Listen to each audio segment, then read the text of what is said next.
Hi guys, welcome to my channel Hepsiba Parimala. Hi అండి అందరికీ. ఈరోజైతే నేను మా అక్క కోసమని కేక్ ప్రిపేర్ చేస్తున్నాను.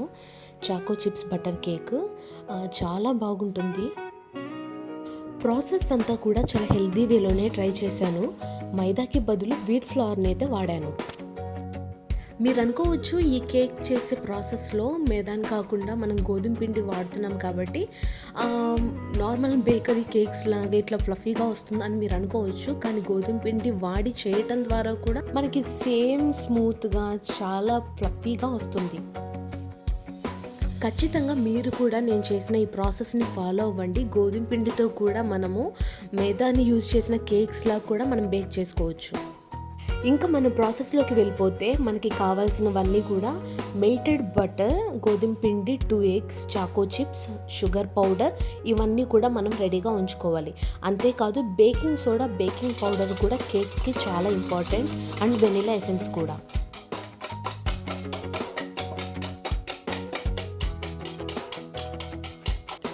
మనం ఒక మంచి బౌల్ తీసుకొని అందులో 2 eggsని బ్రేక్ చేసుకొని విస్కర్తో చక్కగా ఎగ్ బీట్ చేసుకోవాలి.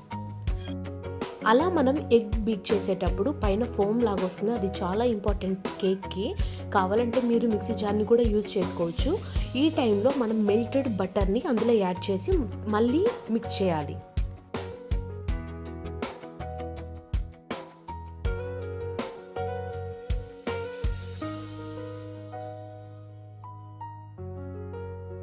అలా ఎగ్స్ని, మెల్టెడ్ బటర్ని చక్కగా మిక్స్ చేసుకున్నాక ఇప్పుడు మనం షుగర్ పౌడర్ని యాడ్ చేద్దాం.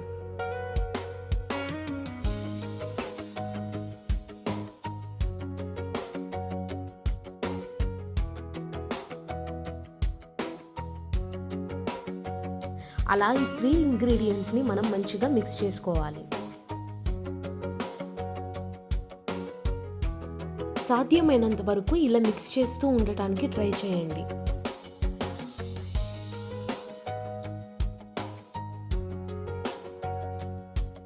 అలా మిక్స్ చేసుకున్నాక కాచి చల్లార్చిన మిల్క్ని ఇందులో యాడ్ చేసుకోవాలి.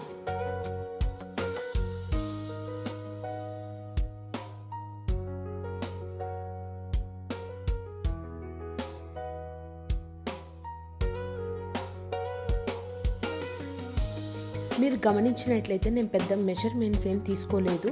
జస్ట్ ఒక బిగ్ బౌల్ గోధుమ పిండి అయితే స్మాల్ బౌల్స్లో మన స్వీట్నెస్కి తగ్గట్టు షుగర్ పౌడర్ని, అలాగే మిల్క్ని కూడా 1 కప్ తీసుకున్నాను.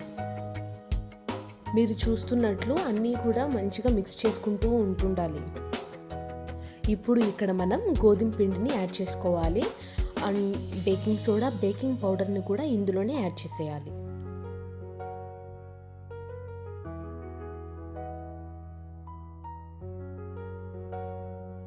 ఇంచుమించు 1 spoon baking powder, 1/2 spoon baking soda తీసుకున్నాను.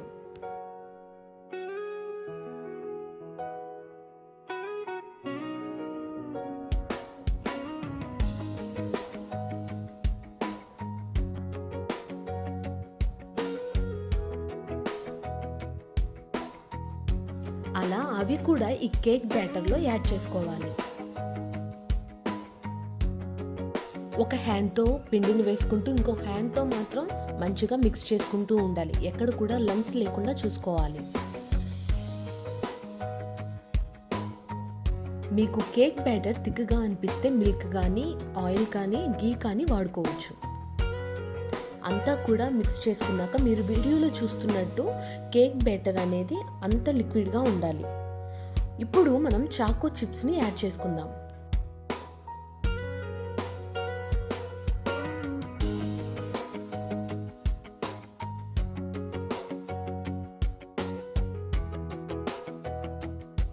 అలా చాకో చిప్స్ని యాడ్ చేసుకున్నాక మరలా మంచిగా మిక్స్ చేసుకోండి.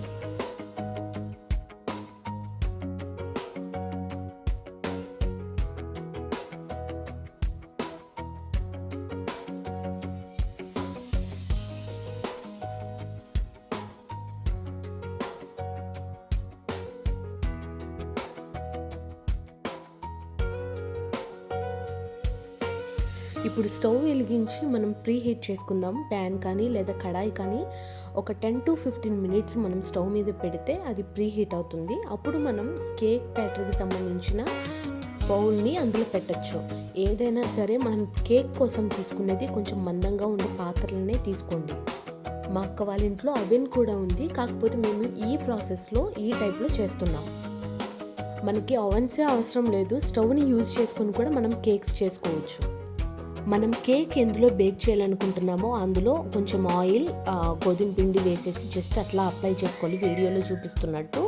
అందులో మనం సిద్ధం చేసుకున్న ఈ కేక్ బ్యాటర్ని అంతా కూడా వేసేయాలి.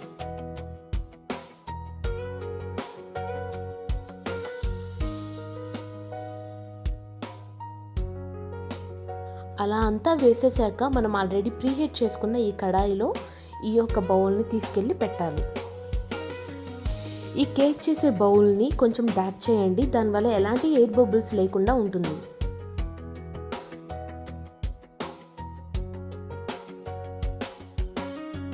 ఇప్పుడు దీన్ని కవర్ చేసేసి పైన రోల్ కానీ ఏదో ఒకటి కొంచెం బరువు కోసం పెట్టండి. అలా పెట్టాక 30 to 40 మినిట్స్ మనం వెయిట్ చేయాలి. ఇక నేను 30 మినిట్స్కి వచ్చి చెక్ చేస్తున్నాను. టూత్ పిక్ లాంటిది మనం కేక్లో గుచ్చినట్లయితే అది ఏది అంటుకోకుండా బయటకు వస్తే కేక్ మంచిగా బేక్ అయిపోయినట్టు. కానీ నాకు ఇక్కడ ఎక్స్ట్రా 10 మినిట్స్ పట్టింది.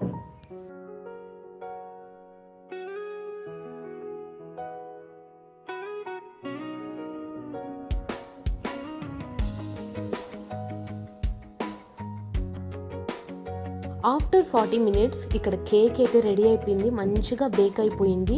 అందుకనే నేను చెప్పాను 30 to 40 మినిట్స్ మనకి ఇక్కడ టైం తీసుకుంటుంది. స్టవ్ ఆఫ్ చేసుకున్నాక మన కేక్ అనేది డిమోల్డ్ చేసుకునే ముందు కనీసం రూమ్ టెంపరేచర్కి రావాలి. ఎక్కువ వేడి ఉన్నప్పుడు మనం కేక్ని డిమోల్డ్ చేయకూడదు, విరిగిపోయే అవకాశం ఉంటుంది. కాబట్టి కొంచెం రూమ్ టెంపరేచర్కి వచ్చాక మనం చక్కగా సైడ్స్ అంతా కూడా కట్ చేసుకొని అప్పుడు మనం రివర్స్ చేసుకోవాలి. చూసారు కదా ఎంత ఫ్లఫీగా వచ్చిందో. అవెన్స్ లేకపోయినా స్టవ్ని యూజ్ చేసుకుని కూడా మనం కేక్స్ని ఇంత మంచిగా ప్రిపేర్ చేసుకోవచ్చు. కేక్స్కి గోధుమ పిండి వాడితే కొంచెం ఇన్సైడ్ థిక్గా అలా ఉంటుంది, కాకపోతే మనం ఇందులో బటర్ని యూజ్ చేసాం కాబట్టి చాలా స్మూత్గా వచ్చింది. మీరు చూస్తున్నారు కదా, తింటుంటేనే మనకి బేకరీ స్టైల్లో అయితే కేక్ రెడీ అయింది. యాక్చువల్గా ఈ కేక్ మా అక్క కోసమే చేశాను. చాలా ఇష్టంగా తింటుంది, మా పాప కూడా తింటుంది, మా అక్క వాళ్ళ పాప. మనం మేతం యూజ్ చేయకుండా వీట్ ఫ్లవర్తోనే చేసాం కాబట్టి పిల్లలు కూడా తినచ్చు. స్వీట్ కూడా చాలా మీడియంగా ఉంది, మేము పెద్దగా షుగర్ తినము, అందుకనే మా స్వీట్నెస్కి తగ్గట్టు నేను షుగర్ని యూజ్ చేశాను. చూశారు కదా కేక్ ఎంత మంచిగా కుదరకపోతే అప్పుడే హాఫ్ కేక్ అయిపోయింది. Thanks guys for watching. Please don't forget to subscribe to my channel Hepzibah Parimala.